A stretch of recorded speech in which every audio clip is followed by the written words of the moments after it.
Bom dia, irmãos. Bom dia, igreja.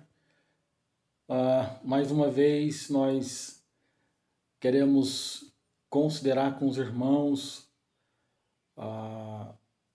o texto de Colossenses. Irmãos, nós tivemos o primeiro anúncio, do nosso prefeito sobre a flexibilidade que iria ser dada a partir do dia 1º, mas me parece que aumentou os casos e então essa flexibilidade foi prorrogada para o dia 14 de junho. Então aí mais um tempo sem os nossos cultos. Já nos organizamos lá no templo, graças a Deus. Estamos ajeitando algumas coisas lá que precisavam ser ajeitadas e também a questão da limpeza que foi feita e graças a Deus pela vida de alguns irmãos que puderam estar lá e contribuiu para que aquele lugar ficasse preparado para receber as pessoas. Irmãos, mas vamos continuar, com os nossos estudos através de vídeos agora e que Deus nos abençoe. Então nós vamos continuar considerando, irmãos, Colossenses capítulo 1, um texto onde Paulo ele vem defendendo a sua doutrina e os irmãos de Colossos atacados por algumas heresias estas que não tem como ser definida, mas nós podemos ver uma diversificação dentro destas heresias que estavam sendo ensinadas ali. Então algumas coisas nós podemos ver através da carta aos Colossenses e podemos perceber que Paulo ele defende a sua fé fazendo uma análise ou uma refutação que leva a crer que havia alguns ensinos sendo mencionados ali para os irmãos, e Paulo defende isso, refutando. Então Paulo ele vai tratar sobre a questão do cerimonialismo, questão de guardar dias, a questão do que comer, a questão da circuncisão e outras coisas mais dentro da carta aos Colossenses. O gnosticismo, um movimento que se iniciou aí no início do século I, e que perdurou por algum tempo, a ideia de que havia revelações que eram somente, poderia dizer, transmitida para eles, os gnósticos, era algo particular do conhecimento deles, e eles eram essas pessoas que recebiam essas revelações de Deus, eram os iluminados, e ensinava também que a matéria era má, e por isso eles negavam a humanidade de Cristo. E nós estudamos sobre a humanidade de Cristo já na nossa escola da Bíblia Dominical, estamos por dentro sobre essa questão, mas irmãos, Paulo ele defende aqui a questão da supremacia de Cristo, e havia realmente uma depreciação da pessoa de Cristo, Isso era subentendido por causa do texto que nós estamos considerando. Agora, nós vimos que Jesus Cristo, ele é Deus, Isso nós vimos no áudio passado. Jesus, ele é Deus, ele é a imagem do Deus invisível. O texto diz assim: ele é a imagem do Deus invisível, o primogênito de toda a criação, pois nele foram criadas todas as coisas, nos céus e na terra, as visíveis e as invisíveis, sejam tronos ou soberanias, poderes ou autoridades.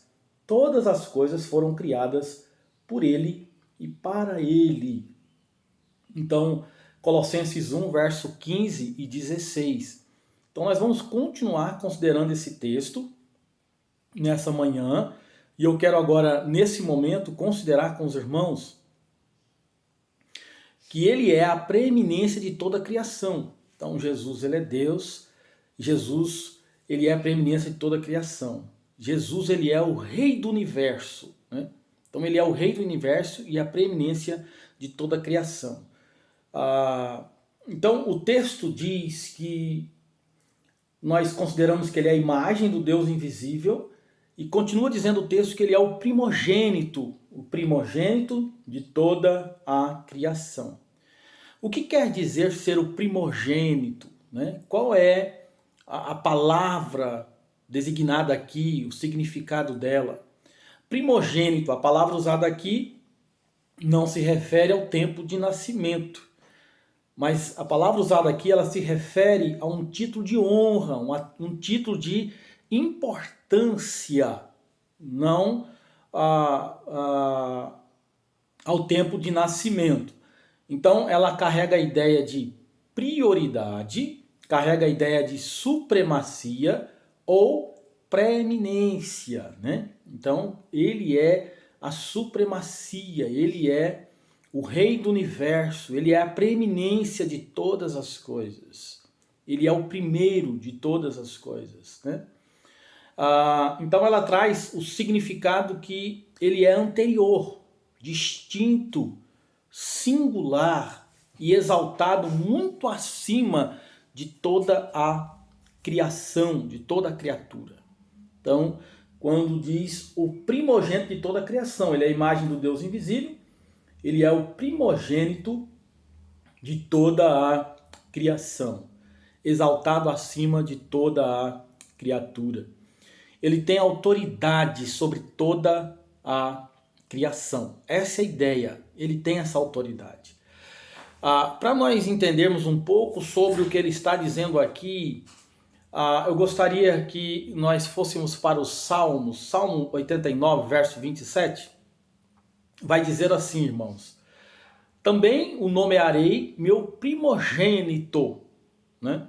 Então, o que é que está dizendo aqui no Salmo 89, 27? O salmista, ele vem exaltando a Deus, e a partir do verso 19 do Salmo 89, ele fala de um guerreiro que ele cobriu de força, e este guerreiro é Davi.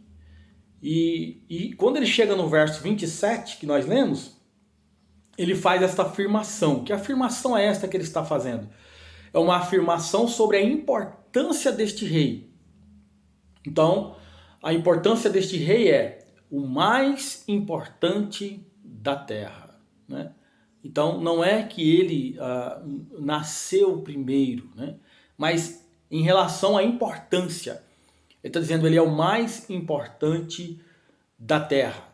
Também o nomearei meu primogênito. Então, a palavra primogênito lá no Salmo é essa questão de importância. Nós devemos entender, irmãos, que na mente dos judeus, o que está acontecendo? Na mente dos judeus, a questão de primogenitura não é a ideia de o primeiro que nasceu, mas a ideia de importância.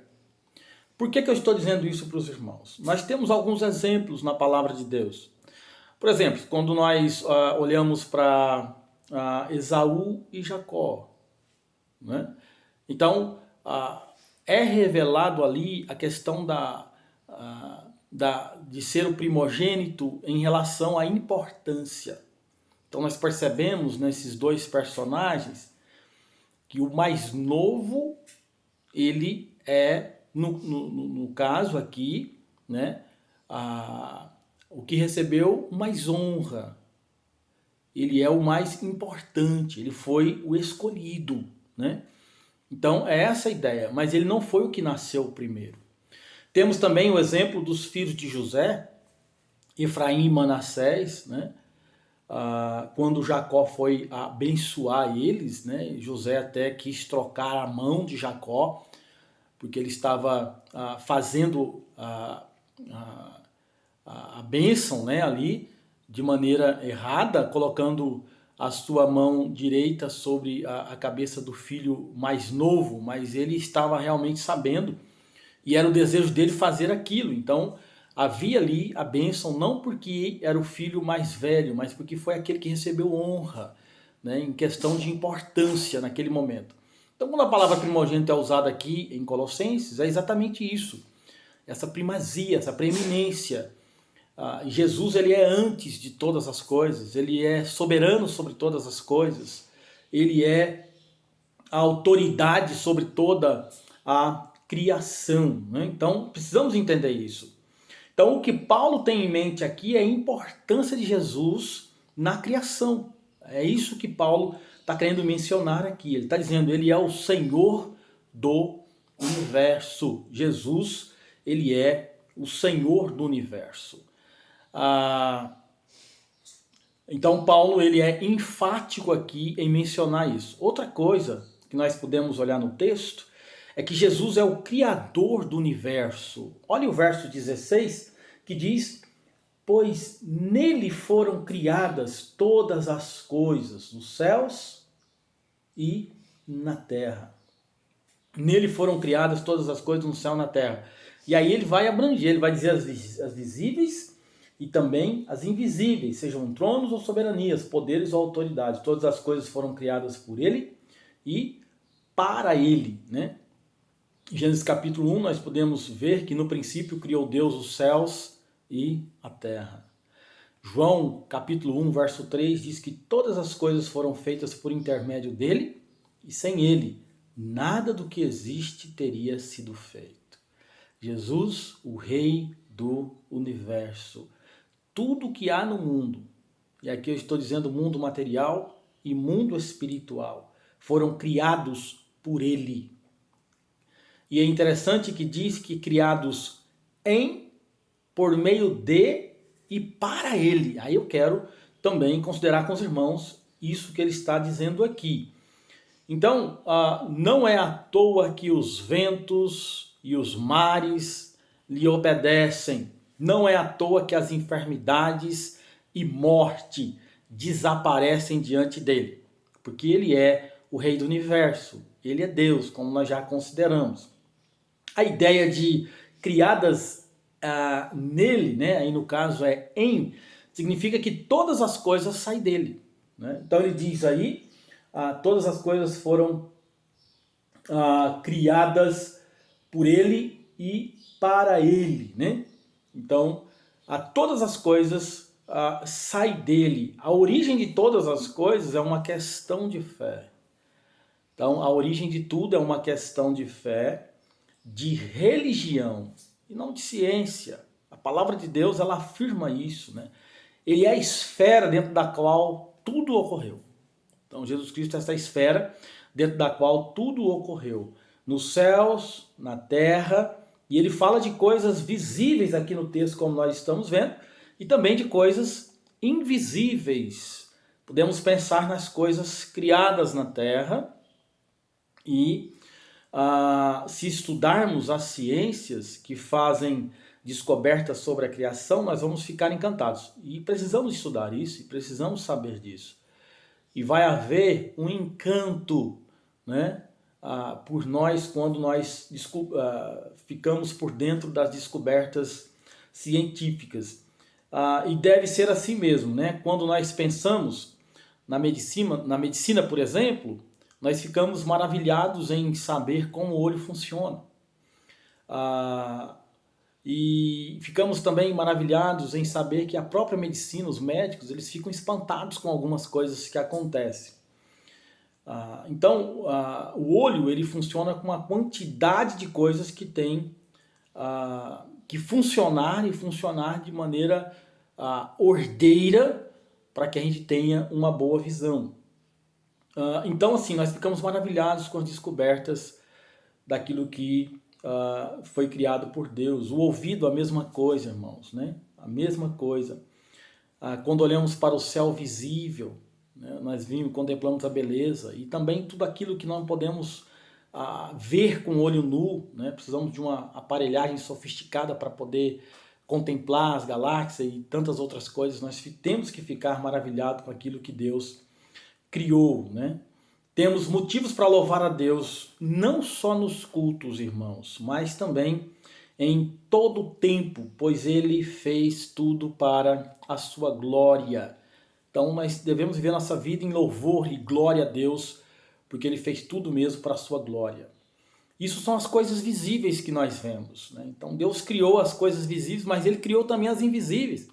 Aqui a palavra de Deus está falando de tronos, soberanias, poderes e autoridade, seres espirituais. Todo o controle está nas mãos de Deus, irmãos. Tudo está nas mãos de Deus. Deus, Ele é o soberano Deus. O diabo é um diabo de Deus, né? Ele faz aquilo que Deus permite que ele faça. Tudo está nos planos de Deus. Então tudo foi criado nele, né? Nele. E eu quero depois, num outro vídeo, um outro momento, considerar com os irmãos que tudo foi criado por meio dele e tudo foi criado para ele, tá bom?